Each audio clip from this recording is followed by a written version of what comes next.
Vamos iniciar hoje o nosso encontro aqui da disciplina Teorias do Comércio Internacional. Vamos ver se dá certo. Tem alguns problemas aqui técnicos na minha conexão, mas vamos fazer tudo aqui para que a gente possa fazer esse encontro. Aqui é dando continuidade às teorias do comércio internacional. Aqui nós, no caso específico do livro que nós utilizamos, que é o livro do Paul Krugman, mais os seus parceiros, né, o Obstfeld e o Melitz. Né? No caso específico, essa é a última teoria, né, que a gente vê do comércio internacional. Ele omite algumas informações em termos de interpretação, que a gente vai encontrar em outros livros, como até já falei aqui, especificamente para os alunos, né? Tem um outro livro aqui que cada item trabalha de forma bastante extensa. Esse livro do Paul Krugman e os seus colegas, ele é amplo, mas ele tem uma organização um pouco diferente. Então, aqui nesse caso, é a última teoria do comércio internacional que nós vamos trabalhar, que os autores do livro associam a, a elaboração dessa teoria ao próprio Paul Krugman. Né? Então, o que é que eu vou dizer primeiro, antes de falar dessa teoria? Até agora, nós falamos só sem desenvolver a doutrina mercantilista, nós não demos uma aula específica como a gente faz, geralmente faz nas disciplinas passadas, e infelizmente dessas últimas duas versões, né, no modo aqui remoto, eu não estou fazendo um desenvolvimento, até porque o mercantilismo, os alunos sempre têm a oportunidade, né, de ouvir em outras disciplinas, tal como história econômica e também em história do pensamento econômico. Depois a gente tem a teoria da vantagem absoluta, vinculado ao Adam Smith, e, em seguida, a teoria das vantagens comparativas vinculada ao David Ricardo, que foi, né, desenvolvida e publicada no seu livro Princípios, né, de Economia e Tributação, publicado em 1817. Como eu falei anteriormente no livro do Adam Smith, né, o livro do Adam Smith foi publicado bem antes do David Ricardo, né, que foi o livro do Adam Smith, A Riqueza das Nações, foi publicado em 1776. Dito isso, né, eu vou frisar a questão temporal, teoria das vantagens absolutas, ali, se a gente for tratar do livro, 1776, teoria das vantagens comparativas, 1817, aí você tem todo, está dando um interregno temporal para no sentido de uma nova teoria, né, do comércio internacional que vai dar a conformação da teoria do comércio internacional atual, a chamada teoria neoclássica do comércio, ou teoria das dotações dos fatores de produção, que foi internalizada a partir da década de 1930, quando o material que foi elaborado em outra língua, né, na língua sueca, que foi publicado ali logo no imediato, pós Primeira Guerra Mundial. Como era noutra língua, não se expandiu, não se divulgou e só foi, né, de certa forma, ser inserido, mesmo como material utilizado na economia, a partir da década de 1930, quando foi traduzido pelo inglês o trabalho dos dois suecos, né, o Heckscher e o trabalho do Olin. Parece que fizeram trabalho diferente, né, mas depois um foi orientador do outro, coisa parecida. Tá? E essa teoria, né, da neoclássica do comércio internacional, teoria da dotação dos fatores. O que que ela vai, né, dizer que o país vai se diferenciar, né, para se especializar num produto, né, baseado, né, na nos recursos, né, disponíveis e se esses recursos, tá vendo, são utilizados intensivamente para produzir o produto, então é vantajoso comparativamente o país produzir aquela mercadoria. Feito isso, tá vendo? Agora a gente vai para essa nova.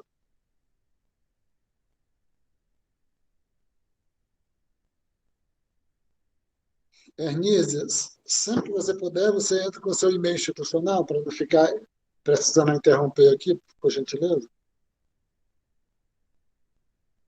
Então, e um pouco que a gente discutiu, né, no encontro passado, e eu coloquei, né, principalmente a videoaula, né, que eu já tinha feito também na disciplina passada, eu coloquei as duas, dado que a minha conexão já não estava muito boa desde do encontro passado. E hoje, né, nós vamos entendendo, para uma nova abordagem teórica, uma nova abordagem analítica sobre o comércio internacional e como é que a gente pode fazer essa separação, essa divisão aí. Por quê? Porque até agora, essas teorias ortodoxas que nós vimos, essas teorias tradicionais, ordinárias, elas dizem o seguinte, né, de uma forma muito direta, né, muito simples, né, de que os países devem se especializar naqueles produtos que eles têm vantagem, independente da maneira, né, que se especifica aí a vantagem, se é pelos custos comparativos ou custo de oportunidade, ou mesmo lá pelo Adam Smith pela vantagem absoluta. Dito isso, né, significa que um país se especializava num produto e iria importar outros produtos. Isso nos leva de imediato ao entendimento, tá, de que o país produz algo, produz uma mercadorias e compra outra mercadoria. Aí vem a realidade e mostra que acontece o que no mundo, né, no qual nós vivemos. Né? No mundo real, o que acontece? Acontece que os países que produzem e exportam determinados produtos, eles também importam esses produtos. Aí já coloca duas questões. Tá vendo? Uma mais intuitiva da gente dizer, não, mas por que isso? Né? Se o país é, tem vantagem na produção de uma mercadoria, ele produz e exporta essa mercadoria. Mas, carro, por exemplo, mas também ele importa carro. Aí a gente for para o lado da teoria ortodoxa, a teoria ordinária que nós vimos, tá vendo? Também está em desacordo, porque ela diz que o país vai se especializar num determinado produto e vai importar os outros produtos que ele não tem vantagem. E a realidade vai mostrar algo diferente. E é essa teoria que o Paul Krugman e seus colegas, né, e o Paul Krugman diz, né, um pouco puxa para o lado dele, né, que foi ele que deu, que foi o catalisador, né, dessa teoria da economias externas de escalas, e da localização, né, internacional da produção. Ele disse que foi ele um pouco para dar conta dessa situação da realidade, de que o país que exporta determinado produto, ele também importa determinado produto. Então, aí, eu queria.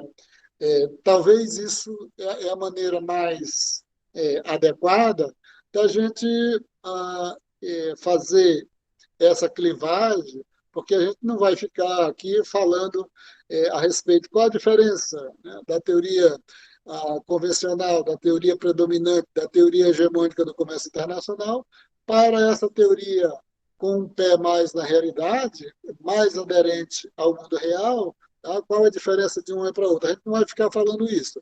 O que a gente vai deixar um pouco para trás é que o mundo real é distinto do que diz a teoria predominante, a teoria hegemônica. Então, eu queria fazer essa introdução, um pouco para facilitar, quando eu estiver falando aqui, tá? Porque mais uma estrutura analítica interpretativa de funcionamento do comércio internacional. Para que isso? Né? Um pouco porque todo aquele arcabouço sofisticado, todo o arcabouço convencional, ordinário, né? da teoria econômica prevalecente, da teoria econômica hegemônica, tá? Ela, com seus pressupostos bastante abstratos, né? ela, o que ela mostra, né, é distinto do que acontece na realidade. Então, isso era o que eu queria falar aqui primeiro, antes de começar a fazer essa discussão propriamente dita da teoria do comércio internacional. Dito isso, né, vamos aqui para dentro, né? Vamos aqui para dentro do início, né? Que é dividido em dois capítulos, né? Vamos aqui para dentro da teoria aqui teorias economias externas de escalas e localização internacional da produção. Vamos aqui.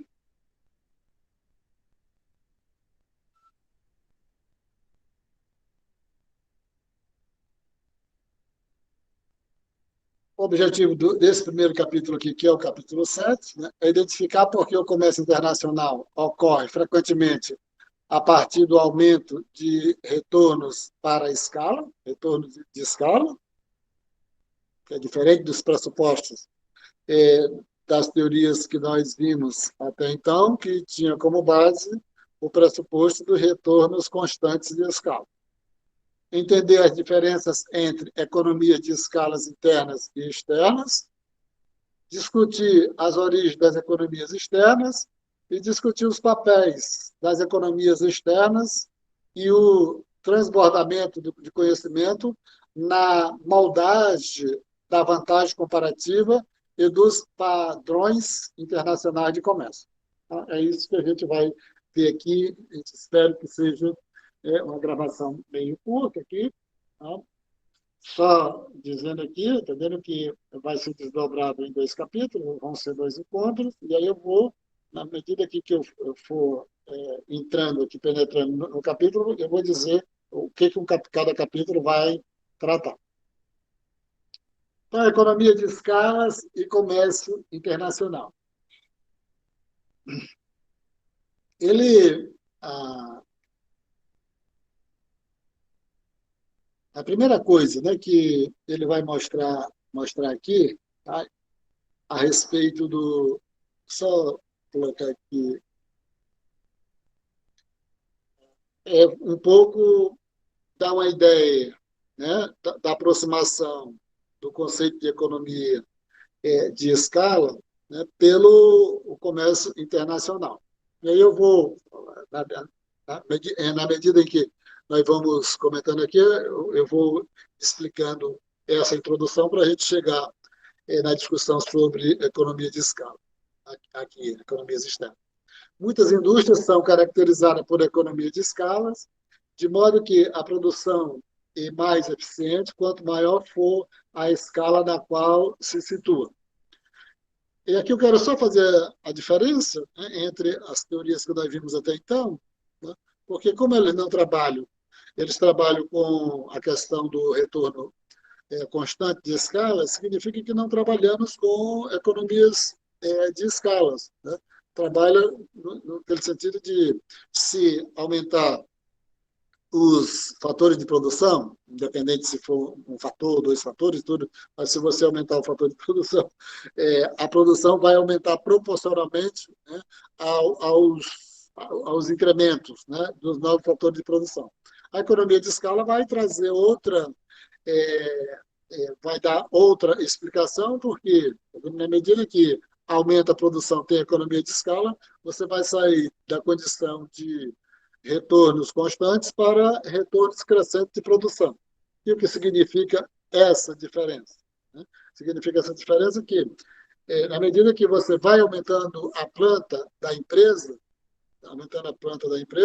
significa que você vai reduzindo os custos médios, né, de produção E se vai reduzindo os custos médios de produção, significa que os retornos vão aumentando em vez, né, de serem retornos constantes. Então, quanto mais aumenta a capacidade produtiva da empresa, né, quanto mais aumenta, reduz o custo médio e aumenta os retornos, né, vai aumentando os retornos da empresa.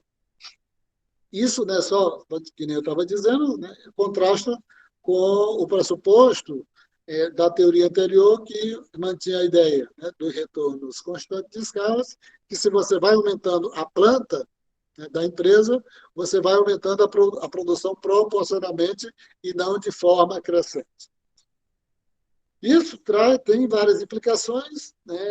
Aqui os alunos, né, específicos aqui de economia já vê essa questão, né, da diferença de retornos constantes e de retornos crescentes, né? Na parte de microeconomia, né, isso é estudado de forma muito detalhada, né, e bem abrangente, tá? Mas aqui tem o objetivo específico, né, para que a gente entenda como é que vai associar essa questão da economia de escala, né, dentro, né, do entendimento, tá, do comércio internacional, das trocas, né, do comércio internacional, para que a gente possa, né, diferente da teoria anterior, que nos dá a entender que os países se especializam, um produz um produto, outro produz outro, um exporta um produto, outro exporta outro, aí a realidade vem e nos mostra que o país exporta um produto e também importa aquele mesmo produto. Tá? Então, a discussão aqui é para esses propósitos, né?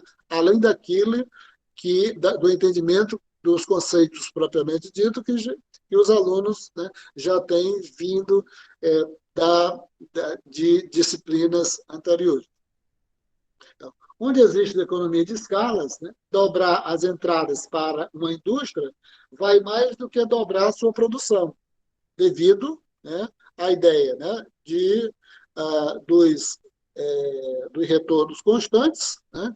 Então, se você dos retornos crescentes, então significa que se você dobrar a entrada de insumos, né, dos fatores de produção, aí está dizendo, você vai ter mais do que o dobro da produção, porque você vai aumentar a planta, né, da empresa, e isso vai fazer com que reduza os custos médios da empresa, e em vez de você apenas, né, meramente dobrar a produção, você vai ter uma produção proporcionalmente maior do que o volume, né, de entrada dos insumos, né, que foram acrescentados à empresa. Então, ele coloca aí alguns números, né, nessa tabelinha aí, só para dar essa ideia. Né? Então, que você tem saídas aí, né? Você tem um total de mão de obra de 10 no início, você produz 5, né? Então você tem uma média, né, da produção de mão de obra, né? 10 dividido por 5, você teria uma média de 2. Aí o que é que vai acontecendo? Né? Você vai aumentando, né, a mão de obra para 15, você aumentou para você aumentou para 10, aumentou para 20, né? Você aumentou a produção para 15, aumentou para 25, e aí o que é que você tem, né?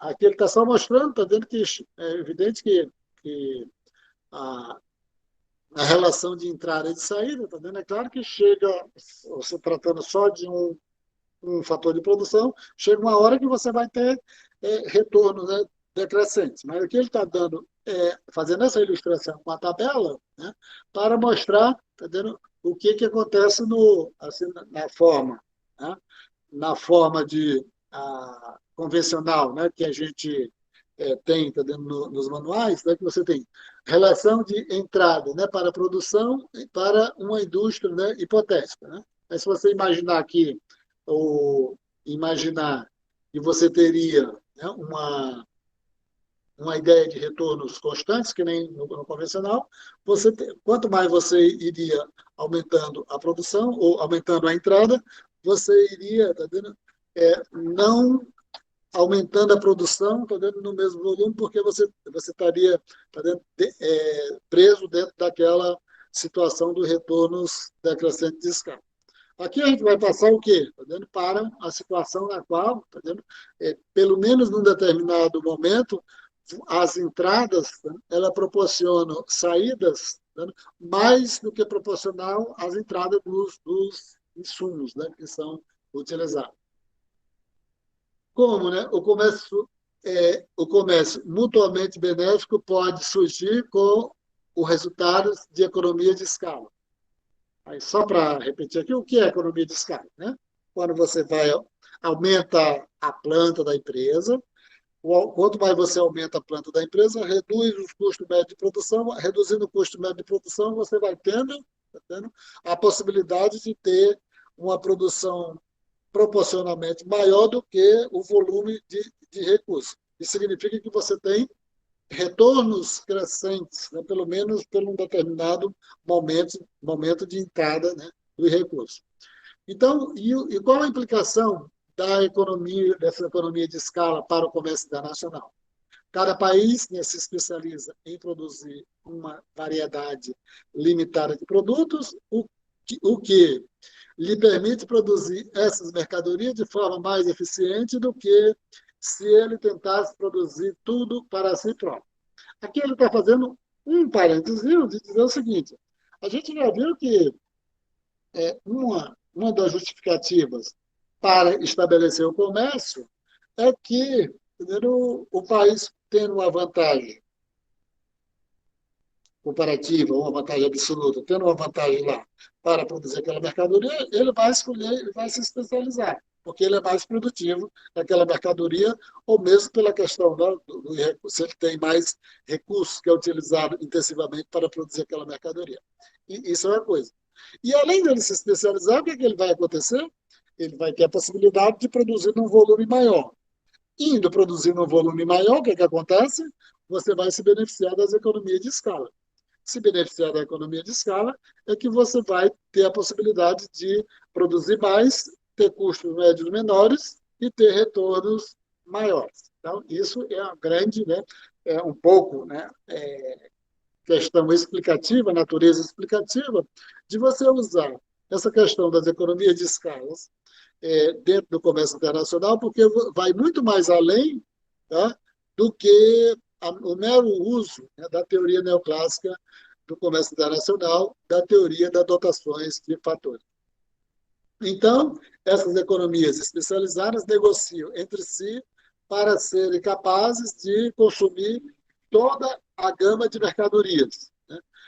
Tanto, né, consumir a mercadoria que os outros produzem, eles podem importar, e a possibilidade, né, dos outros países consumirem a produção, né, daqueles países que produziram, que se especializaram numa determinada mercadoria.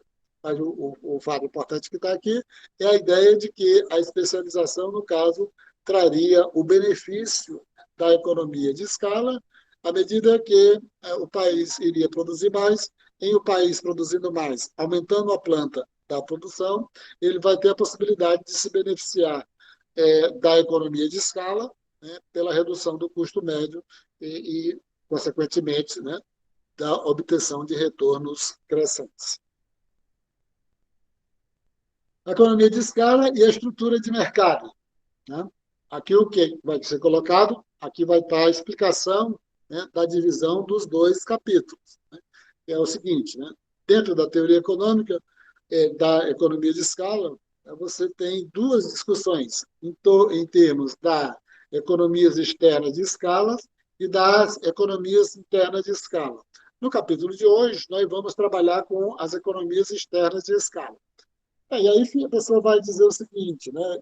É que até agora eu estava falando aqui apenas da questão de se o país se especializa, né, vai produzir aquela mercadoria, a empresa aumenta a sua planta, ela vai se beneficiar da economia de escala. Agora vem essa questão, né, teórica, e dizer o seguinte, tem duas. O conceito de economia de escalas, ele se divide em dois, ele é bifurcado, e como é que eu vou entender isso? Né, já que eu estou falando de tamanho da planta da empresa. E aí vou fazer essa separação aqui, porque nós vamos continuar, por enquanto, né, nesse capítulo de hoje, só com uma bifurcação, um lado da bifurcação do conceito de economias de escala. Então, foi dito aqui que tem o conceito de economias externas de escala e o conceito de economias internas de escala.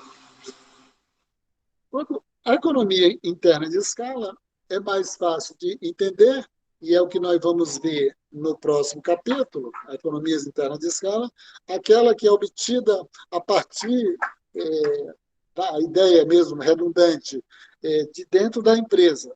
Se a empresa aumenta a sua planta, ela aumenta o seu tamanho, ela vai se beneficiar da economia de escala. Então, se você tem uma empresa que produzia 1.000 unidades, ela vai passar a produzir 10.000 unidades, significa que essa empresa vai se beneficiar da condição de economia de escala, porque ela aumentou a sua capacidade produtiva, vai reduzir o custo médio e vai ter retornos crescentes. Tá bom. Mas o que nós vamos ficar aqui hoje no capítulo não é com esse tipo de economia de escala. Nós vamos ficar com economias externas de escala. Né? E o que são economias externas de escalas? O conceito é o mesmo. Tá? Eu já disse economias externas, economia interna de escala. Uma empresa produz 1.000 unidades, passa a produzir 10.000 unidades, ela aumentou a sua planta, vai se beneficiar da condição de economia de escala. Essa daí é economia interna de escala. Vou falar apenas o que é economia interna de escala para falar o que é economia de escala para dizer o que é economia externa de escala. Então, economia de escala é quando há o aumento da produção. Havendo o aumento da produção, você tem a situação da possibilidade do benefício da, da redução dos custos médios, e isso aumenta o retorno. Aí eu falei da economia interna de escala quando você analisa isso da perspectiva de uma empresa. Agora, e a economia externa de escala? Quando acontece num setor. Então, vá que você tem um conjunto de empresas que tem uma capacidade produtiva de 1.000 unidades, esse conjunto de empresas passa a produzir 10.000 unidades.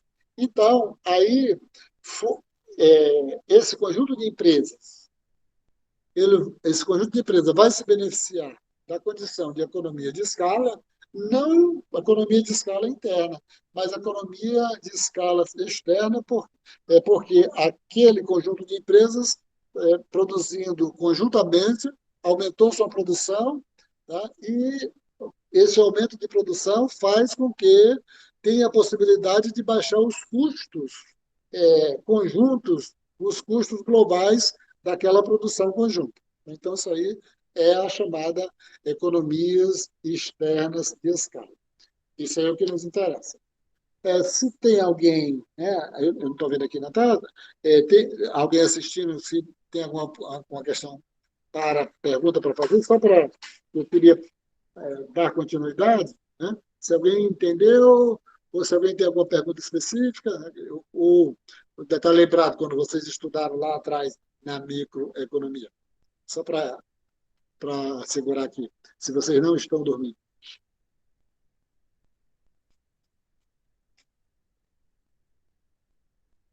Estão dormindo, né? Então, eu Eu vou continuar. poderia. Oi, professor. Oi, O senhor poderia dar um exemplo dessa economia externa? tá legal. É o que a gente vai discutir agora, mas vamos antecipar aqui alguma coisa. Aqui em Rio Branco, tá dando, eu vou dar um exemplo hipotético aqui. Aqui nós não temos nenhuma empresa, né? Nós não temos nenhuma empresa. Quando eu falo que não tem nenhuma empresa, né, no setor industrial, não é que não exista nenhuma unidade produtiva. Estou falando que não existe nenhuma empresa no sentido empresa com capacidade inovativa, com capacidade econômica, nesse sentido. Então, vamos imaginar que nós temos aqui, vou chutar aqui hipoteticamente, tenhamos um polo moveleiro de alguma coisa que lá tenha 500 unidades produtivas, 500 produtores lá de imóveis, tá bom? E aí, esses 500 produtores de imóveis, essas 500 empresinhas eu estou chamando de empresa, não é empresa no sentido de uma economia dinâmica, pujante, inovativa e tudo, está dando mais, tá dando, vamos chamar aqui, juridicamente, a empresa. Tá? Então, essas 500 empresas passam, tá vendo? Ter uma determinada capacidade produtiva, vamos dizer, de 100 mil unidades. O fato delas passarem de 100 mil unidades, né, para 1 milhão de unidades, elas vão, conjuntamente, né, reduzir os seus custos, né, pelo fato de. E a gente vai entender mais para frente porque isso, conjuntamente, globalmente, tá vendo? Elas vão reduzir os seus custos. Aí ela poderia dizer o seguinte, tá? Mas eu não quero saber aqui, tá vendo, desse conceito de economia externa de escala. Eu quero saber de economias internas de escala. Tá, então, vamos dizer que uma empresa aqui que produz sapato, né? Nós teríamos uma grande empresa produtora de sapato, ela produz 1.000 unidades, tá? E aí ela vai saltar para produzir 100 mil unidades.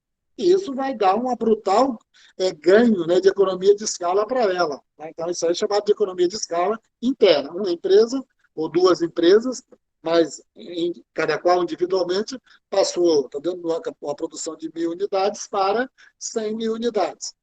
Tá. Aí vamos para economias externas. Estou dizendo aqui que, de forma imaginativa nossa aqui, que tem um local aqui que vocês conheçam, aí quando eu acabar de dar um exemplo, aí vocês vão dizer, tem, professor, eu conheço aqui um local que tem 500 empresas ali, uma do lado do outro, e eles, entendeu? Têm essa capacidade, né, de sair de 100 mil unidades para eles tudo junto para 1 milhão de unidades. E aí, isso faz com que essa produção conjunta de sair de 100 mil unidades para 1 milhão de unidades vai fazer com que reduza os custos dessa produção conjunta ali num determinado espaço, tá? E faça com que eles tenham o benefício, tá entendendo? Eles tenham ganhos ali desse aumento dessa capacidade produtiva. Bom? Então, não sei se é um exemplo bom e tudo, mas é isso que eu acho que dá para entender, tá dando a diferença de economias internas, que você está vendo a partir da unidade produtiva de uma empresa ou de duas empresas, mas você não está olhando para a soma da produção das duas empresas ou das três empresas. Você está olhando para a produção de cada empresa individual. Na economia de escala e externa, você não está olhando para o volume de produção de cada empresa. Você está olhando para o volume de produção, tá vendo, daquele setor ali. Eu estou chamando setor, tá vendo? Não o setor industrial propriamente dito, todo, mas daquele setor ali, do setor de imóveis, tá? Do setor de couro, do setor de mais alguma coisa que vocês possam imaginar. Deu para entender a ideia aí? Sim. Tá bom. Então vamos seguindo aqui. Deixa eu ver quantas pessoas tem aqui que estão dormindo. Deixa eu ver se eu conheço alguém aqui. Tem a Daiane, também tem, eu não conheço ainda.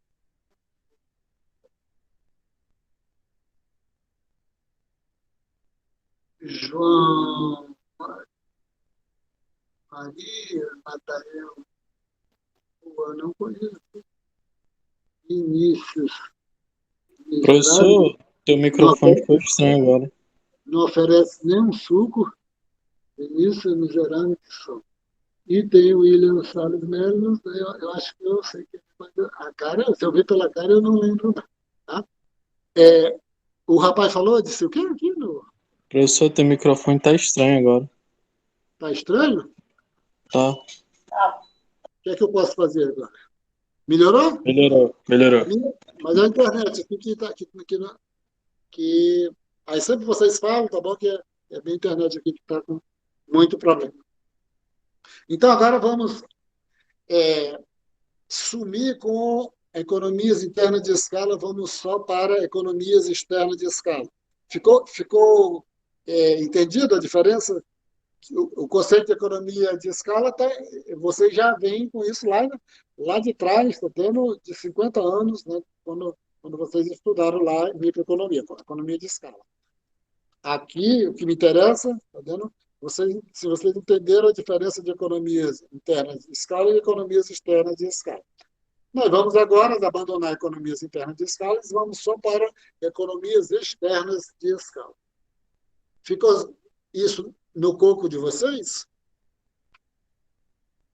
Sim, professor. Vai depender do setor e a outra do tamanho individual da empresa. Tá bom. E aí nós vamos abandonar uma, uma, uma bifurcação, um lado da bifurcação, e vamos agora aqui para economias externas apenas. Tá? Economia de escala e estrutura de mercado. Vamos tratar só de economias externas aqui. Para analisar os efeitos das economias de escala na estrutura de mercado, é preciso saber claramente o tipo de aumento da produção, que tipo de aumento da produção é necessário para reduzir o custo médio. Tá? A gente já viu aqui, tá dando, eu já tinha falado aqui a economia interna e a economia externa, vamos agora para cá, tá? Economias externas de escala. E aí tem um conjunto analítico, né, de teórico explicativo de economias externas, tá? Que vocês, né, como são, pelo jeito de falar, né, vocês já leram várias vezes o Alfred Marshall, e vocês viram que, para além, né, dos conceitos específicos da microeconomia, né, que está lá dentro dos manuais, o Marshall deixou todo um legado, né, para o campo da organização industrial, né, com uma ramificação muito grande, né, para a discussão da política industrial. Né, principalmente a respeito dos chamados distritos industriais, marshallianos. Né, marshallianos. Aqui não nos interessa, porque a gente vai, mais manual aqui mesmo, tá, da forma que a gente segue, né, que vocês seguem todos. Né? Então, qual é a teoria de economias externas que tem? Já disse o quê? Né? Economias externas de escalas, e o que interessa aqui é o lado deslumbrante de que aumentar a produção traz vantagem. Então, isso é que interessa aqui. Né? Então, imagina, está dando vocês aí que já são quase economistas, tá vendo? E vai desses órgãos, mesmo que hoje, tá vendo? O pessoal pensa um pouco diferente, tá? Vamos dizer assim, tá, vamos aqui ou para a Secretaria de Ciência e Tecnologia, ou para a Secretaria de Planejamento, ou para a Secretaria de alguma coisa, discutir aqui, tá vendo, quais são as explicações que tem para mexer com a questão do móvel, para mexer com a questão de, aí eu não sei dar exemplo, né, de outras coisas produtivas aqui do lado. Mesmo essa questão, né, de quem gosta, né, essa questão de boi aí, né, de chifre, que é muito simpática essa questão das botonas e dos chapéuzões, esse negócio meio bruto, né?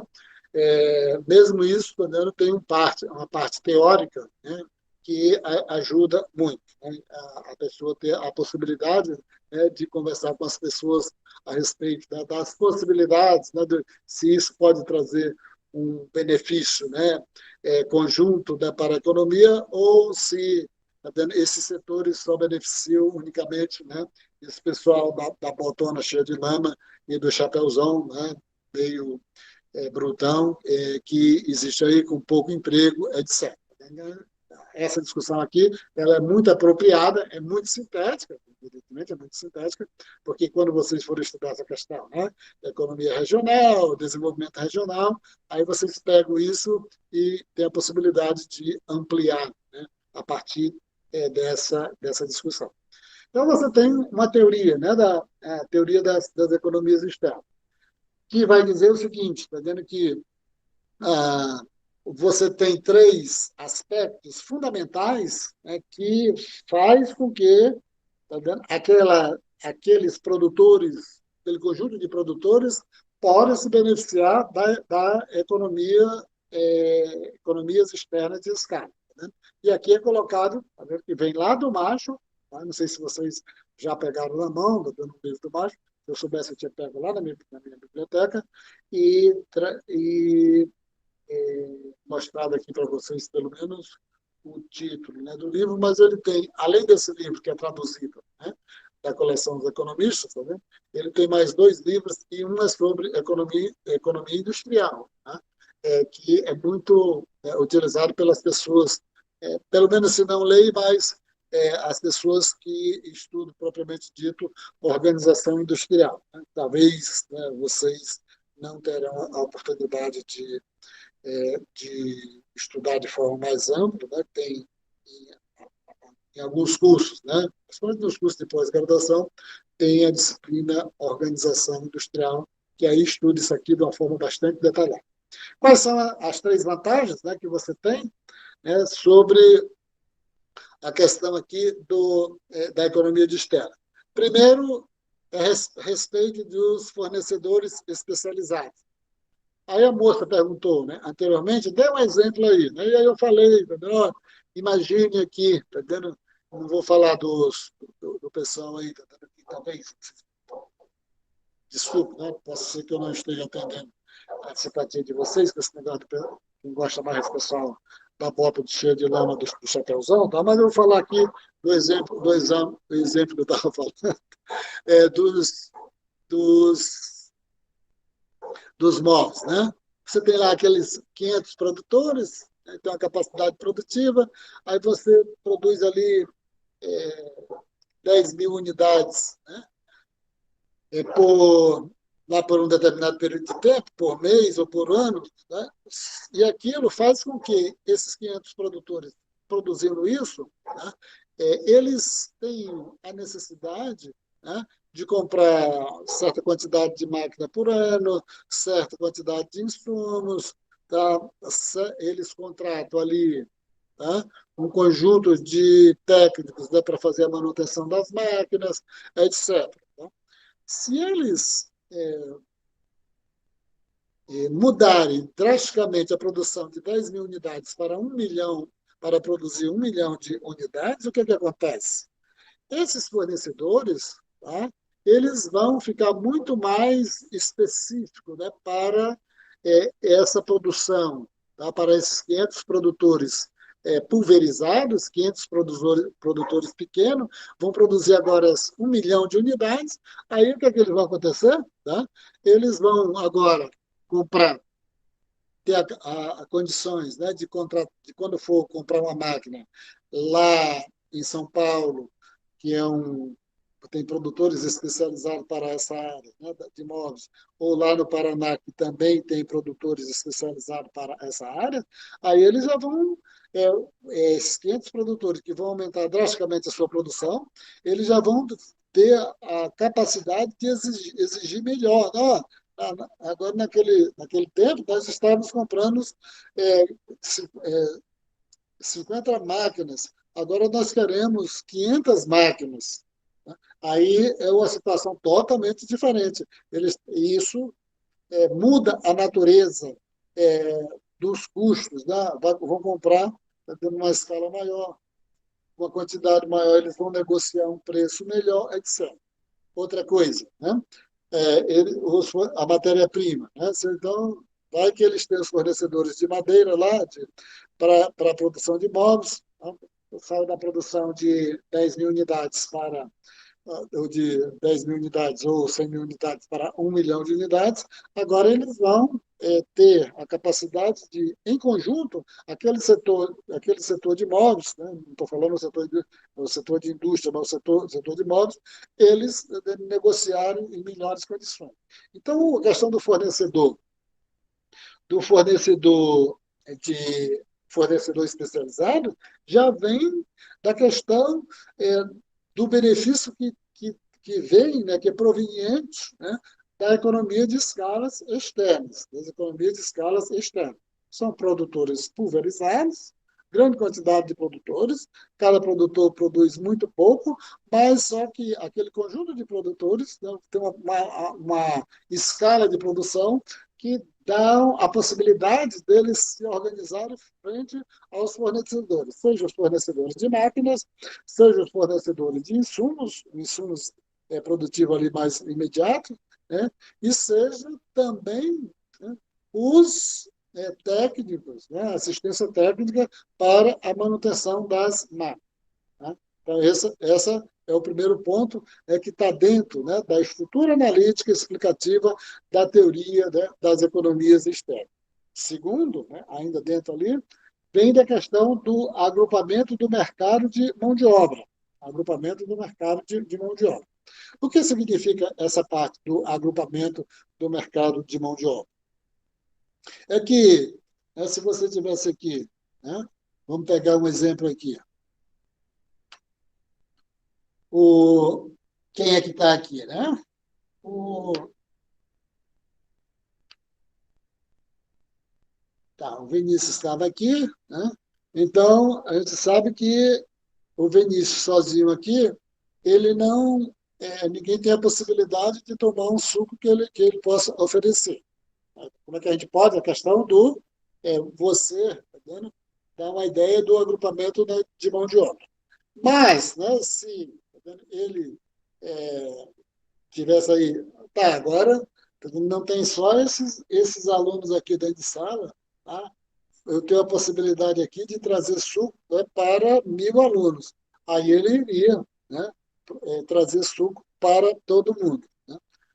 O exemplo agora não está ilustrando nada, não. Está até um pouco fora da parte e do entendimento da questão da mão de obra. Mas o que é que eu vou dizer assim do agrupamento do mercado de mão de obra? É porque é o seguinte, né? Se antes você tinha, tá vendo, uma produção pequena, num conjunto de produtores pulverizados, essa mão de obra, ela, tá vendo, poderia, tá vendo, vir ali esporadicamente, vir trabalhar no setor de imóveis, aí não se adaptou, sai dali do setor de imóveis, vai para o comércio, vai para o setor de outra área de serviço. Tá? Só que quando você aumenta a produção drasticamente, mesmo que seja, tá vendo, uma quantidade grande de pequenos produtores, isso faz com que, tá vendo, você possa entregar ali.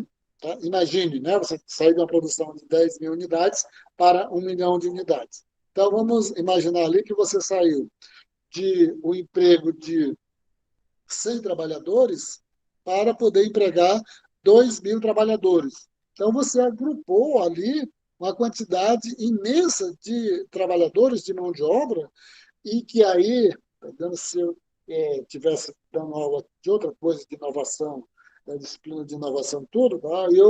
A gente passaria a aula toda só falando das implicações, né, de você passar de uma situação de que você passou ali de 500 trabalhadores para 2.000, 3.000 trabalhadores. Né? Que implicações tem isso, né, para a questão da dinâmica das inovações de empresa? Mas aqui, especificamente, né, para a questão das economias externas, o que é que acontece? Essa quantidade de trabalhadores, né, que passou de um determinado número para um número muito grande de trabalhadores, isso vai trazer muitos benefícios, né, para as empresas. Né? Primeiro, tá, é que você vai ter um aprendizado coletivo. Tá? O trabalhador está aqui numa empresa, tá?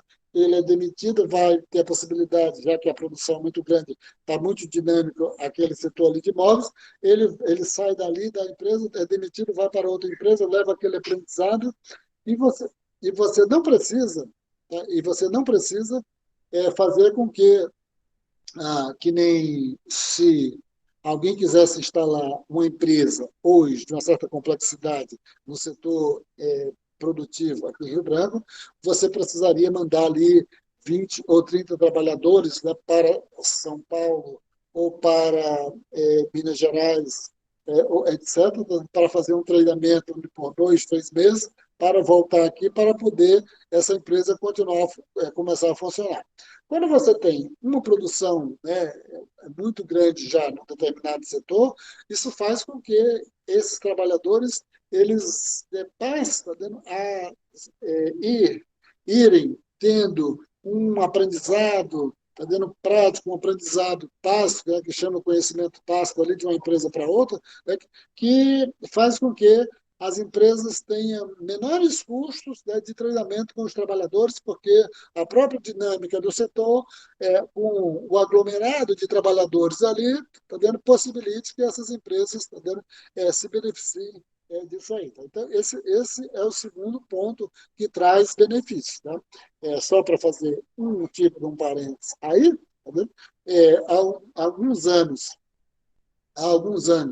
vamos dizer de forma redundante, há alguns anos atrás, uma empresa um pouco sofisticada, um pouco requintada, né, nessa parte, né, de decoração, se instalou lá em Chapuri, tá vendo, para produzir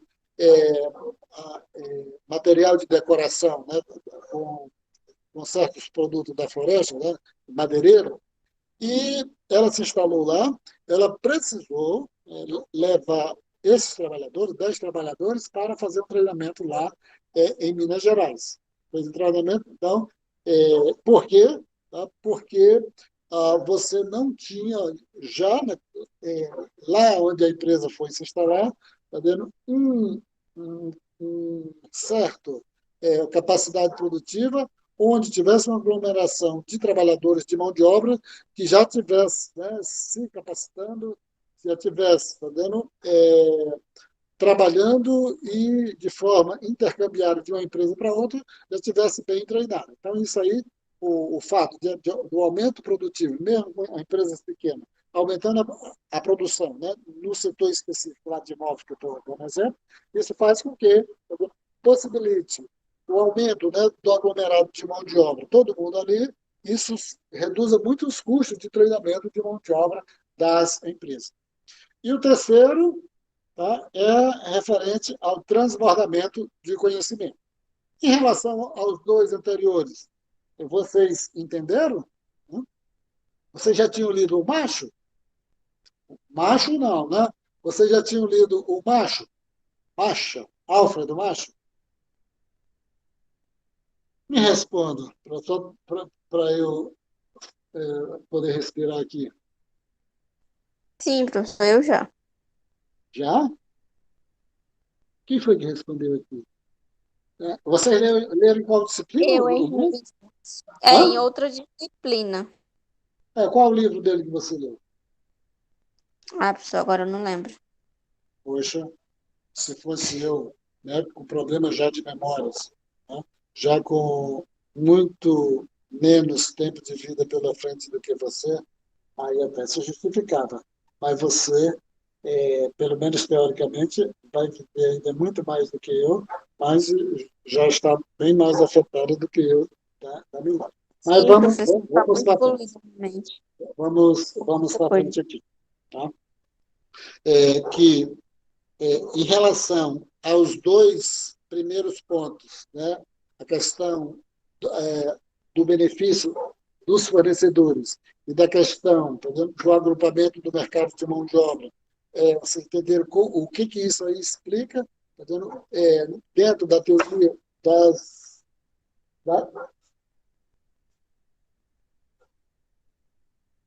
da teoria da, das economias externas, que eu vou passar para agora para o transbordamento do conhecimento.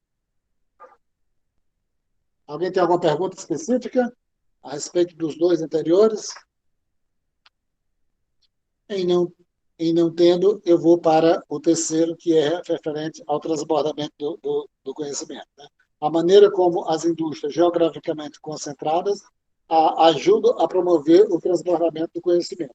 É muito derivado do que foi passado, do que se falou nos dois itens, né?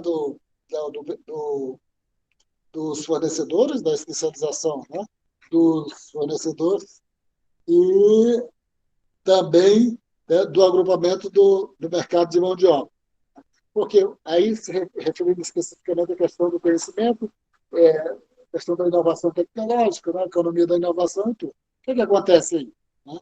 Se, primeiro, né, quando você tem, existe dois tipos, né, pode começar por aí, dizer o seguinte, existem dois tipos de conhecimento que e quando você vai para dentro dessa questão aí, a gente divide. Existe o conhecimento formal, né, que é conhecido, né, que é codificável, aquele que vocês, quando compram o remédio de vocês, todo mundo compra remédio. Né? Dificilmente alguém não compra remédio. Né?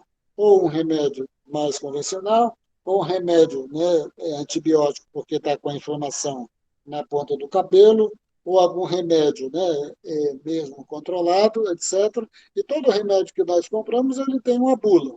Né? E aquela bula é onde está o conhecimento codificável daquele medicamento. Em relação às outras questões que interessam para a gente aqui, que é a mesma coisa, quando vocês compram um equipamento, né, esse equipamento tem um manual. Né? Quando vocês compram uma roçadeira, né, para limpar o quintal de vocês, quando compram um negócio aí para podar as plantas de vocês, né? Compra aquelas caras, tudo tem, tá dando uma coisa de orientação de como usar aquilo. Aquilo se chama, né, o conhecimento técnico, o conhecimento codificável que é utilizado na empresa. Mas também tem aquele conhecimento que eu falei anteriormente, existe o chamado conhecimento tácito. O conhecimento tácito, que é aquele conhecimento que não está codificado na bula de remédio, né?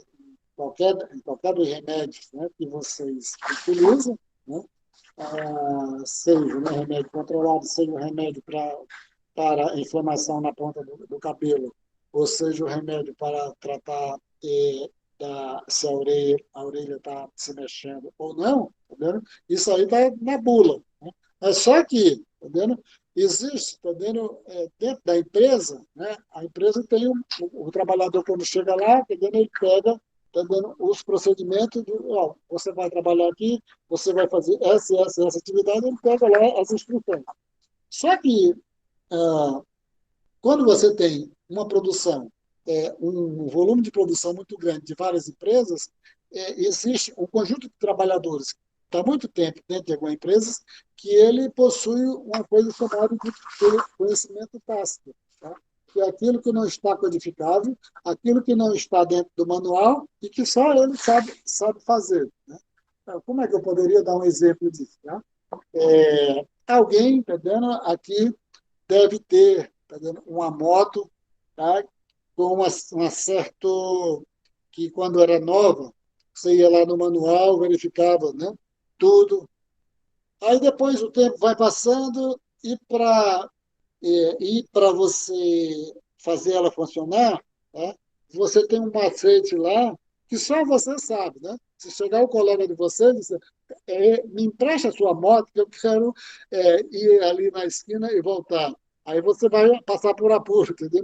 Que aí o seu colega vai pensar que é só meter a chave, tá vendo? E fazer como está dentro do manual. Não, aí você tem um macete lá para que a sua moto possa funcionar, tá? Que só você sabe. Da mesma forma, o trabalhador dentro da empresa, quando está utilizando aquela máquina, né, para fazer uma coisa diferente, né, no produto, só ele sabe fazer aquele manuseio nesse tipo de empresa que a gente está colocando. Aí, vamos dar outro exemplo. Né? Vai que você tem um carro que não é muito novo, né? E para fechar a porta desse carro, precisa de um detalhe, né?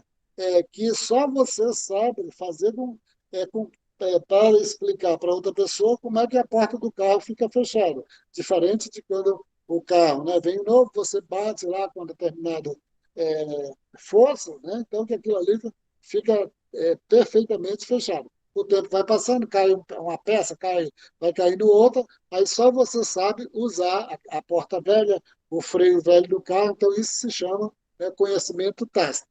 Esse conceito de conhecimento tácito, né, ele foi criado por um autor chamado de Michel Polanyi, né, lá pela década dali de 1950, mais ou menos.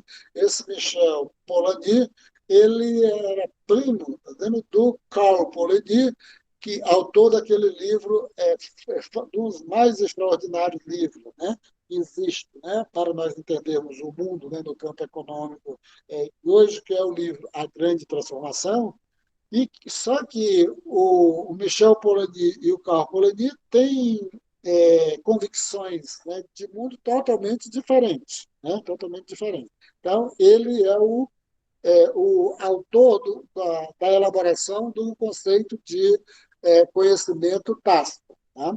E aí, só para dizer, está dizendo que quem morrer sem ler o livro do outro Polanyi, do Carl Polanyi, A Grande Transformação, eu tenho absoluta certeza, está dando que será uma pessoa muito menos culta, está dando com as orelhas muito maior, tá dando, do que qualquer outra pessoa que tiver a possibilidade de ler o livro A Grande Transformação. Isso aí eu não tenho a menor dúvida que é um dos livros mais extraordinários, mais fantásticos, que nos dão a possibilidade, né, de entender o que é esse mundo, né, que nós vivemos, né, a grande transformação. Então, dito isso sobre o conceito, né, o conceito de conhecimento tácito, né, que vem lá do Michel Polanyi, a gente vai dizer o seguinte: e como é que, tá vendo, esse tanto conhecimento codificado como conhecimento tácito, né, ele nos dá ele nos dá, não, ele proporciona, tá vendo, para as economias, né, externas, né, que o conjunto de produtores, né, eles se beneficiam do transbordamento do conhecimento, né, transbordamento do conhecimento. Só um pouco aqui para fazer um parênteses, né, justificar, tá vendo? Isso que essa conversa aqui que eu estou fazendo não está lá, tá vendo, no manual do livro de Economia Internacional. Estou fazendo isso aqui pouco para ampliar, tá vendo, a explicação, né, de cada um dos itens, né, porque lá no livro que nós utilizamos, ele está em 40, 50 linhas, né, discute, né, cada um desses itens, né? Fornecedores, a questão do agrupamento da mão de obra e transbordamento do conhecimento. Então, o aumento da produção, né, faz com que esses, né, conhecimentos tácitos eles tenham a possibilidade, né, de circular entre os 500 produtores, né, já que você tem essa possibilidade de trabalhadores ser demitidos da empresa e ir para outra empresa, né, e ele vai levando essas experiências. Então, isso em relação, né, à teoria das economias externas, esses três itens que sintetiza o entendimento, tá, das economias externas de escala. Nós, só repetindo, abandonamos aqui a discussão de economias internas, porque está lá no capítulo do nosso próximo encontro. Posso ir seguindo aqui, tá?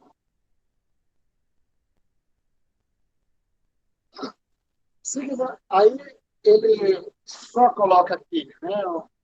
Coloca o gráfico, né? Um pouco para sintetizar aqui. Se ignorarmos o comércio internacional por um momento, né? Então o equilíbrio do mercado pode ser representado, ele coloca esse gráfico, né? Um pouco para diferenciar a ideia, né? Que quando você tem as economias, né, produzindo internamente, ele vai dizer o seguinte, né? Como é que se dá o equilíbrio, né, das economias, né, o equilíbrio de mercado.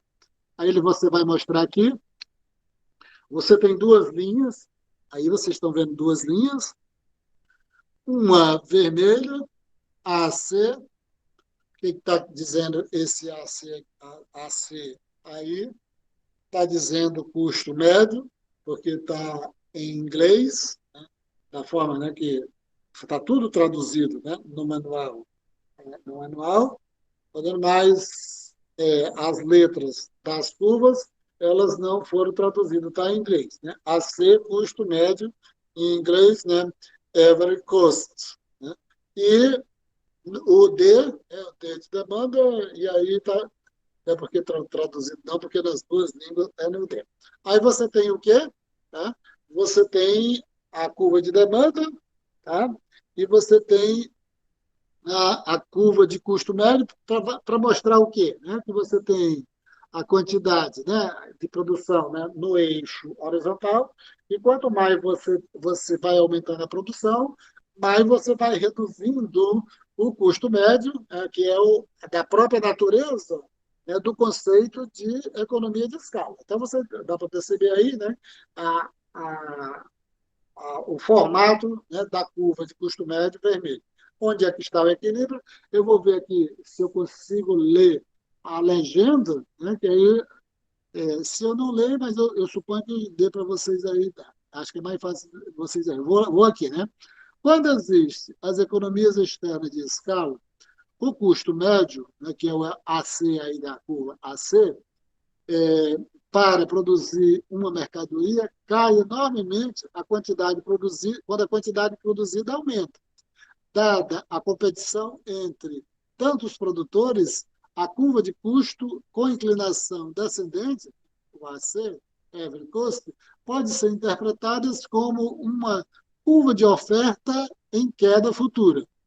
Como na análise comum de oferta e demanda, o equilíbrio do mercado está no ponto 1, né, quando o custo médio intercepta a curva de demanda, e como está, né, é como se a curva de custo médio fosse a própria curva de oferta. Então, quando a curva de demanda intercepta o custo médio ou a curva de oferta. Ah, intercepta o equilíbrio, né, seria no ponto 1, onde a curva de oferta faz interseção com a curva de demanda. O nível de equilíbrio, né, da produção, Q2, e o equilíbrio no preço. O equilíbrio no preço. Então, se você tivesse aí uma quantidade produzida menor, de produção menor do que o Q1, o que você teria? Né? Você teria um custo médio, né, um custo médio mais elevado, né? E só que você não teria, né, teria, tá dando um preço, né, um preço maior. E aí você estaria fora do equilíbrio. Então, ele pega essa curva aí, né, esse equilíbrio no equilíbrio das economias externas e do mercado para mostrar o que acontece, né, quando você tem o estabelecimento do comércio. Imagine por um momento que vivemos em um mundo no qual é impossível negociar botões. Aí ele vai dar dois exemplos, né? Dois países, a China e os Estados Unidos, e a produção de botões. Né? Aí, só para a gente já entender, né, botões, os Estados Unidos não produz botões, quem produz botões é a China, que aí, nos exemplos, sempre já fica isso, né, porque como a produção de botões exige menos tecnologias, né, mais mão de obra, então, em tese, isso aí é uma produção lá da China. Vamos ver qual é a explicação aqui. Né? Suponha também que só existem dois países nesse mundo, a China e os Estados Unidos, né, para a produção de botões. E, por último, imagine que a produção de botões esteja sujeita às economias externas de escala. O que é economias externas de escala? É quando você tem uma quantidade grande de produtores, plantas pequenas, mas uma produção muito grande. Né? O que resulta em uma curva de oferta em queda futura para botões em cada país. Nesse caso, o equilíbrio da indústria mundial de botões deveria parecer-se como a situação mostrada na figura a seguir. Então, você tem o gráfico de cima, onde mostra o seguinte, né? Economias externas, né, antes do mercado, antes de você estabelecer o comércio. Aí do lado, para mim, não está tão pequenininha as letras, eu espero que para vocês esteja melhor. Se eu vejo aqui, dá para eu ler. Então, vê se dá para eu ler aqui, né? Economias externas antes do comércio. Você teria, né, do lado esquerdo, aqui em cima, né, a China, e do lado direito você teria os Estados Unidos. Né? Então, a economia externa antes do mercado. A China produziria o botão e os Estados Unidos produziriam o botão. Na ausência do comércio, o preço de botões da China é menor do que o preço de botões dos Estados Unidos. a explicação aí pode ser intuitiva, né? Porque já diz, né, que na China já estaria produzindo mais, né, os trabalhadores dos Estados Unidos não são adequados para produzir botões ou coisa parecida, significa que dentro da China você tem uma produtividade melhor. No gráfico de baixo, né, aqui o que você tem, tá? O que aconteceria quando estabelecesse o comércio, né? O comércio e os preços, o que iria acontecer, né? Com os preços quando estabeleceu o comércio. Quando o comércio é aberto, a China acaba produzindo botões para o mercado mundial. Só a China, né? Porque ela vai se especializar. Isso explicado tanto por qualquer teoria que você pode escolher, né? Pela teoria neoclássica ou pela teoria do Ricardo. A China vai se especializar, o que consiste, né, no mercado nacional e o que vai, né, vamos dizer assim, fornecer para o mercado nacional da China e para o mercado internacional, que é o mercado dos Estados Unidos. A saída, né, aumenta, né, a quantidade de Q1 para Q2. A produção sai de Q1 para Q2, porque a China se especializou. Em aumentando a produção, o que vai acontecer, né, de Q1 para Q2? Levando a uma queda no preço de botões de P1 para P2. P1 para P2. O que é menor do que o preço de botões em qualquer um dos países antes, né, do comércio. Então, só como é que a gente vai entender isso? Né? Antes do comércio, você tinha preços maiores, tanto nos Estados Unidos como na China, porque os dois países estavam produzindo.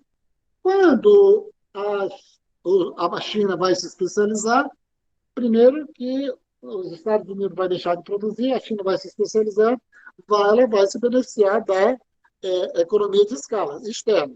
Então, os custos vão cair e tem a possibilidade de reduzir, né, os preços, né, tanto na China. Em reduzindo, tá vendo? Ela vai, tá vendo, atender o preço, né? Vai atender tanto o mercado interno como o mercado mundial, que é o mercado dos Estados Unidos, pelo preço menor. Então, o entendimento direto, antes do mercado você tinha um preço maior nos Estados Unidos e um preço menor na China, estabelecendo o comércio, só a China vai produzir, só a China em produzir vai aumentar devido à economia externa de escala da China, vai fazer com que reduza os custos médios e reduza ainda o preço ainda mais na China, porque ela vai produzir uma quantidade muito maior e isso faz com que ela tenha a possibilidade de atender o mercado, tanto dela como dos Estados Unidos, tá, por um preço menor. Então, o que determina o padrão de especialização e o comércio nas indústrias com economias externas de escala? A resposta, frequentemente, aqui já é outra discussão, que aqui vai fazer a discussão o seguinte. Né? Eu vou ler, entendeu? Aqui a questão da resposta, né, que vai dar. Então, vai que você tenha situações, né, de economia externa de escalas, tá vendo? Que você detecta em alguns países, em algumas localidades, e aí você vai dizer o seguinte, né? O que levou, né, lá na Europa ter produção de avião? O que leva no Canadá a ter produção de avião? O que leva nos Estados Unidos a ter produção de avião? O que leva que no Japão não tem produção de avião? Tá? Aí eu vou dizer o seguinte, isso é explicado por quê?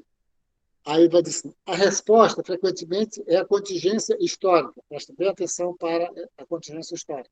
Está dizendo que é o seguinte, está vendo que se um país, por algum motivo, começa a produzir um determinado produto primeiro do que o outro país, isso faz com que esse país, mesmo que ele não tenha vantagem para produzir aquilo, tá, ele passe a se estabelecer, tá vendo, como um país, tá vendo, que passa a ter a vantagem para produzir aquele produto, porque ele começou primeiro do que os outros. Dito de outra forma, né? Ele vai dizer o seguinte, né? Por que lá nos Estados Unidos, né, o Vale do Silício é lá naquele local e não em outro? Né? Aí ele até faz algumas observações, né, porque foi lá que começou, tá vendo? Alguém criou uma empresa, etc, tá vendo? E por que que não é no outro estado? Por que que aí ele também dá alguns outros exemplos, que eu estou esquecido dos exemplos, né, para um pouco justificar a questão da contingência histórica. Aí vai dizer o seguinte, né? Tá, por que que na Europa tem a Airbus, né, produz avião, né, e, ah, e pode até que não ser que a Airbus, tá vendo, lá na Europa, ela não seja mais produzida do que outra, não seja mais produtiva do que outras empresas no mundo. Mas só que ela já foi instalada, ela já é uma empresa incumbente, tá? E ela não vai deixar de produzir avião, tá? Para poder possibilitar que outras empresas mais produtivas passem a produzir avião no mundo. Então, isso aí é a questão da contingência histórica. Aí ele também cita o caso, tá vendo, da produção de relógios, né, lá na Suíça, né? Pode, pode até ser mais caro produzir, tá, aquele relógio, tá, tão tradicional lá na Suíça, até ser mais caro do que produzir em outro país. Só que já se produz lá na Suíça. Tá vendo? Ele já tem todo, está vendo, um acidente histórico, uma contingência histórica que faz com que não seja, tá vendo, possível outro país, tá vendo, começar a produzir relógios, né, para se destacar na mesma magnitude que a Suíça se destaca na produção, tá, de determinada marca de relógio. Aí, alguma, alguma coisa, né, dá a uma localidade específica uma vantagem inicial em um setor específico. E essa vantagem fica travada. Então, se a empresa começou a produzir relógio primeiro do que todas as outras, passou a ter uma vantagem. E essa vantagem, que ele diz, ela trava, tá vendo? E não dá possibilidade, tá vendo? De mesmo ela sendo menos produtiva, ela não dá a possibilidade que outras empresas quebrem, né, aquela produção que ela já faz, que ela começou primeiro do que as outras. Pelas economias, né, externas de escalas, mesmo depois de as circunstâncias que criaram essa vantagem inicial não serem mais relevantes. Uma vez que um país estabelece uma vantagem em uma indústria, pode mantê-la mesmo que outro país consiga potencialmente produzir as mercadorias de forma mais barata. Então, como é que a gente poderia chutar aqui, mais ou menos dizendo? Tá, a pessoa aqui estava falando da produção de imóveis, um polo moveleiro aqui no Acre, etc. Entendeu?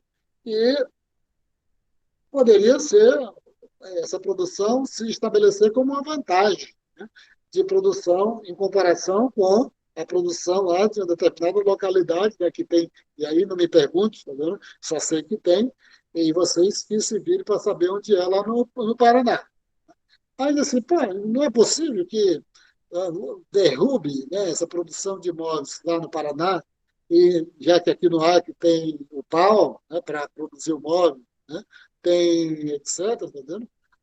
Pode ser discutido isso, né, mas alguém pode dizer, não, estou vendo aqui uma teoria, né, que diz o seguinte, o Paraná já começou, tá vendo? Ele dificilmente, tá vendo? Ele vai perder essa condição que ele já criou lá, tá vendo? Mesmo que sendo possível, muito possível, produzir imóveis no Acre, né, seria só você colocar um investimento público muito grande, uma política muito pública, governamental, que talvez isso não faça parte, né,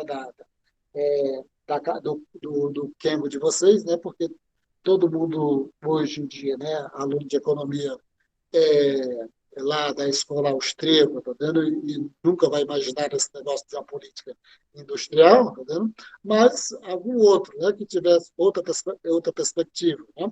E não fosse, tá vendo? Aluno típico, aluno de economia, né, atual, né, poderia muito bem imaginar, né, que poderia ter uma política, né, industrial de um volume muito grande de recursos e poderia, né, criar toda uma estrutura produtiva para uma quantidade grande de produtores e daria uma vantagem, né, inicial para esses produtores, né, mesmo que seja contra, né, o pensamento nosso aqui de alunos típicos de economia, né? são austríacos, né, quando tem é, são meio heterodoxos, né? Mas quando não são meio heterodoxos, né, são ortodoxos mesmo, até a garganta, né, do manual, aí é claro que nunca vão imaginar em conversar, dialogar sobre uma política industrial para modificar uma região dessa. Mas, como para mim, como não dói, não custa nada, discutindo aqui, né, de assim, por que seria possível ou não quebrar a vantagem que já tem o Paraná ou algumas, né, das empresas, né, paulistas, né, produtoras de móveis, já que você tem o pau aqui para produzir o móvel, tá vendo? Não seria mais vantajoso, né, fazer isso? Né? E por que não se faz? Não se faz, ou não tem, tá vendo? A própria conversa que mostra a dificuldade disso, a questão do ambiente produtivo. Né? Mas, do outro lado, a gente pode fazer o exercício, né, interpretativo, né, da discussão, que se você tivesse um volume de investimento em um determinado tipo de política, nada impediria, né, que você que fosse incentivado um tipo de indústria, né, específica aqui, porque poderia criar uma indústria, né, dessa natureza. Mas aqui ele está discutindo a questão, né, de que quem começa primeiro, o país que começa primeiro, ele cria uma vantagem, mesmo que essa vantagem, depois, ela não exista mais. Mas pelo fato de ter começado primeiro, ela se estabelece. E aqui ele só coloca, é possível, né, que o comércio, né, baseado nas economias externas possa realmente deixar o país em pior situação, né, do que ficaria. Aqui é só uma observação teórica, mas é tão abstrato isso aqui, né, que ele vai dizer o seguinte, né, o fato, né, de que se você tivesse, né, discutindo aqui a importância da vantagem estabelecida, né, a vantagem estabelecida, por exemplo, vai que eu esqueço tudo que eu falei, né? A gente tem uma vantagem estabelecida. Tem madeira, que tudo, teria vantagem para produzir móveis. Então, poderia colocar aí uma indústria, né, com 500 produtores de móveis, se não quisesse criar uma grande indústria de móveis aqui no ar, né? Aí vai que ele vai dizer o seguinte, né, vai que o país, mas a gente está falando aqui de país, né, que o que acontece, né, que quando o país, né, na questão das vantagens externas, ele, ele possa deixar realmente, né, o país em situação do que ele ficaria na ausência do comércio. Tá? Ele fica numa situação pior se estabelecer o comércio do que na ausência de comércio. Mas, imaginando, né, que o país se especializou, perdeu aquela situação. Por que ele ficaria pior? Né? Ele vai mostrar o gráfico aqui, né, a importância das vantagens estabelecidas. O país, mesmo conversando, né, estabelecendo uma vantagem, né, pelo fato de ter começado a produzir primeiro, mesmo que não tenha originalmente essa vantagem. A curva, né, de custo médio para, né, a gente vai colocar, né, o país aqui, a China e o Vietnã, da produção, né, a produção do Vietnã situa abaixo da curva de custo médio para a China. Então, ele tem a curva de custo médio da China mais alta e a curva de custo médio da produção do Vietnã mais baixa. Então, aqui você tem uma vantagem para o Vietnã produzir botões, que ele está se referindo aí. Acho que é botões, né? Então, seria mais vantajoso o Vietnã produzir aí. Aí vai dizer o seguinte, a China já começou. Você nem imagina, né, os milhões e milhões de botões que são produzidos na China, tá vendo? Numa determinada localidade específica, né? Isso não dá possibilidade, né, do Vietnã passar a ser um produtor de botões. Então, ele está fazendo mostrando essa situação, né? Mesmo que na China, né, seja mais caro produzir o botão, né, botões, porque ele já tem uma produção de botões muito grande, e os trabalhadores têm uma certa organização, e o Vietnã teria uma mão de obra mais barata, mas mesmo assim não dá a possibilidade do Vietnã começar a produzir, porque a China, né, já ganhou uma vantagem, né, por ter começado primeiro. O transbordamento, né, do conhecimento dá origem, né, a uma situação na qual a produção de empresas individuais cai, ao passo que a indústria como um todo, né, acumula a experiência. Né? Ah, então, como falando aqui, né, que se você tivesse a situação, né, de economias externas de escala, mesmo que em algumas situações, né, você não tenha o aumento individual das empresas, tá, mas o aumento do setor, tá vendo? Isso faz com que você tenha o transbordamento do conhecimento, ou a circulação do conhecimento de empresas para a empresa. O custo da indústria, né, depende da experiência, né, que eu estava falando do conhecimento tácito, é medida normalmente pela produção cumulativa da indústria, do setor de móveis, por exemplo, até o momento atual. Esse tipo de relação é frequentemente resumido por uma curva de aprendizado que relaciona o custo da unidade com a produção. Então, aquela famosa, está aqui na sequência, né? A curva de aprendizado. A curva de aprendizado é que vai dizendo o seguinte, né? A empresa começa a produzir, à medida que começa a aumentar a produção, ou pela planta individual, ou pelo aumento do setor, né? Várias empresas produzindo, à medida que o tempo vai passando, ela vai tendo aprendizado. Ou seja, quanto mais o tempo vai passando, mais a curva, né, de aprendizado ela vai se ficando mais próxima, né, da, da, do eixo, né, aqui vertical, do eixo horizontal, porque vai fazendo com que as empresas, né, vão tendo um know-how melhor, vão aumentando o seu know-how. Aqui ele vai falar da questão do comércio interregional, está dizendo que é só para dizer, está dizendo que o que aconteceria, né, com o processo de especialização, né, quando as empresas decidem o que vai produzir, isso faz com que aquilo que eu já tinha falado anteriormente, né, de que a complexidade, né, geográfica, né, faz com que a empresa, né, produza um determinado tipo de produto, né, e isso, tá dando essa questão geográfica, tá dando, ela vai depender muito, né, não apenas das questões naturais, mas das questões do ponto de partida que a gente viu lá atrás, né, e aqui tem outras informações que ele passa, né? O que conduz, em grande parte, a especialização e o comércio são as economias externas. Nos últimos anos, né, houve um movimento crescente entre economias, né, para modelar o comércio interregional e internacional e identificar fenômenos como o surgimento de cidades com diferentes aspectos do mesmo fenômeno. Tal abordagem é chamada de geografia econômica, um pouco para explicar essa questão, né?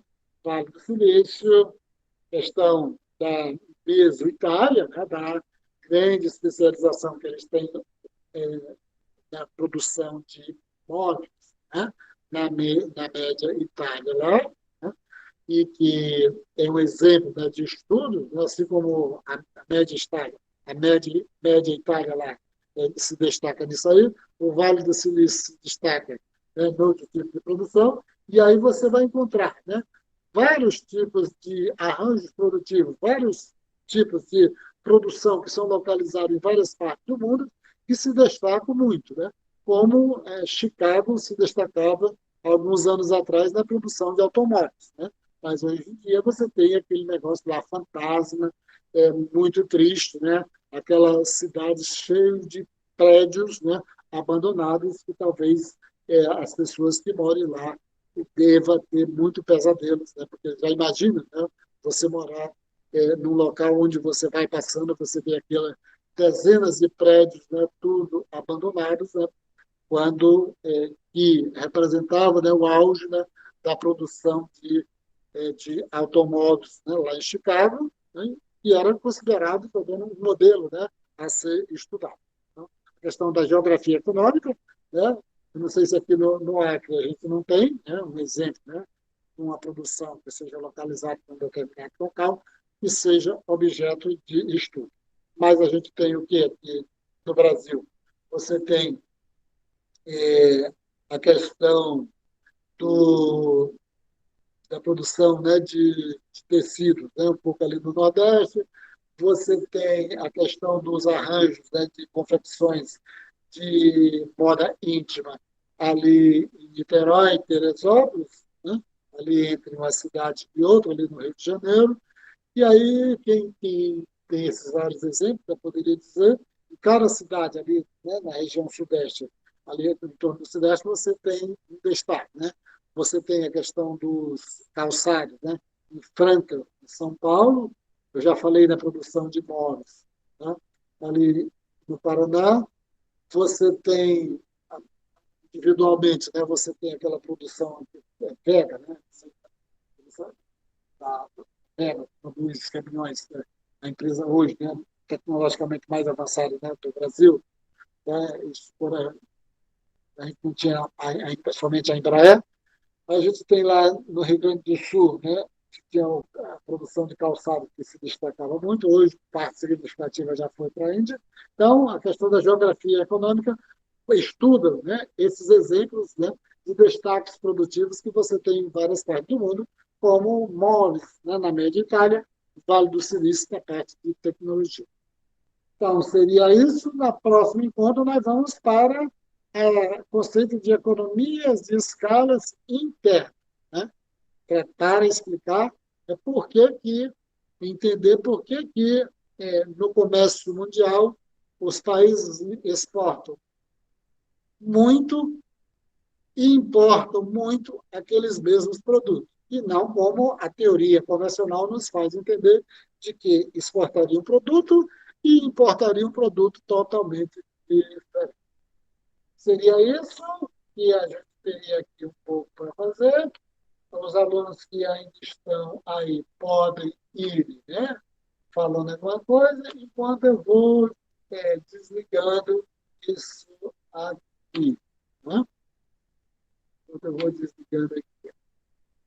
Já desliguei uma parte, eu vou aqui para o Meet, aqui, para desligar, interromper a gravação, interrompendo a gravação.